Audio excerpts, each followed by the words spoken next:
In the previous video, we talked about heat engines. In this video, let's now take a look at the concept of the refrigerator.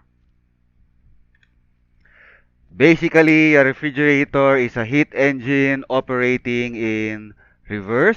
You'll recall that a heat engine takes heat from a hot reservoir. So heat QH is taken from hot reservoir and work is performed, and wasted energy or the extra energy is dumped to the cold reservoir. You have QC being dumped to the cold reservoir. So QH is taken from the hot reservoir, work is done, and then QC is dumped on the cold reservoir. The refrigerator does the opposite, or the reverse is done with the refrigerator. Input work is required by the refrigerator so that it is able to take heat QC from the cold reservoir and then dump QH to the hot reservoir. Basically, a heat engine operating in reverse. So again, mechanical work input is required for the refrigerator to take heat QC from the cold reservoir and then dump heat QH to the hot reservoir. Which means QH is basically work plus QC. The input work plus the heat QC taken from the cold reservoir. Heat pump and air conditioner are basically other types of refrigerators. The best refrigeration cycle is one that removes the greatest amount of heat, QC, for the least expenditure of work, which means the relevant ratio is comprised of QC and work. This ratio is called the coefficient of performance, and the variable is K.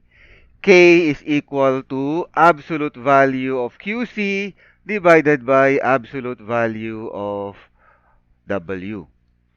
Absolute value of heat QC divided by absolute value of work W. Describing basically how well the refrigerator is able to take the work done to take QC from the hot reservoir. Work is still equal to Q. The refrigerator is still basically a heat engine, albeit one that is operating in reverse. So it's still a cyclic process. A cyclic process is still involved. Therefore, W is still equal to Q. And Q is equal to QH plus QC, or absolute value of QH minus absolute value of QC, which means work, absolute value of work is just equal to absolute value of QH minus absolute value of QC. So we have another equation for K. K is equal to absolute value of QC divided by absolute value of QH minus absolute value of QC.